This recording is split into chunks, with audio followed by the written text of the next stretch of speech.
முதலாம் படிவ மாணவி ஜாரா கைரீனா மரணத்தில் சபா அமைச்சரின் மகளுக்கு தொடர்பா?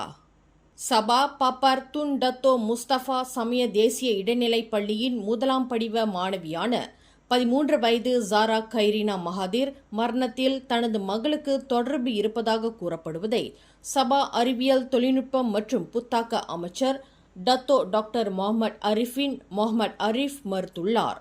பாப்பாரில் உள்ள ஜாரா கைரீனா படித்த பள்ளியில் தனது மகள் பயிலவில்லை என்றும் அந்த மாணவியின் மரணத்தில் தொடர்பு இருப்பதாக பகிரப்பட்டு வரும் பெயர் தனது மகள் அல்ல என்றும் அந்த சபா அமைச்சர் இன்று மாலையில் வெளியிட்டுள்ள தன்னிலை விளக்க அறிக்கையில் தெரிவித்துள்ளார்.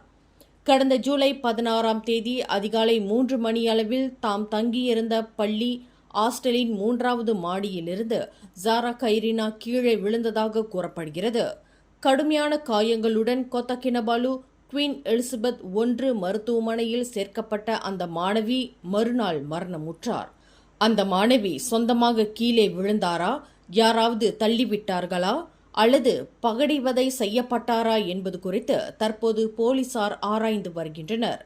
இச்சம்பவம் குறித்து இன்று கருத்துரைத்த பிரதமர் டத்தோஸ்ரீ அன்வார் இப்ராஹிம், இதன் பின்னணியில் யாருடைய பிள்ளையாக இருந்தாலும் சரி, அவர் ஒரு அமைச்சரின் பிள்ளையாக இருந்தாலும் சரி, வேறு யாராக இருந்தாலும் சரி, அதை பற்றி தமக்கு கவலை இல்லை என்றும் உரிய நடவடிக்கை எடுக்கப்படும் என்று திட்டவட்டமாக தெரிவித்திருந்தார். மேலும் செய்திகளை தெரிந்து கொள்ள கீழே இருக்கும் பெல் பட்டனை அழுத்துங்கள்.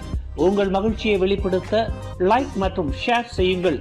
தொடர்ந்து திசைகளோடு இணைந்திருக்க சப்ஸ்கிரைப் செய்யுங்கள்.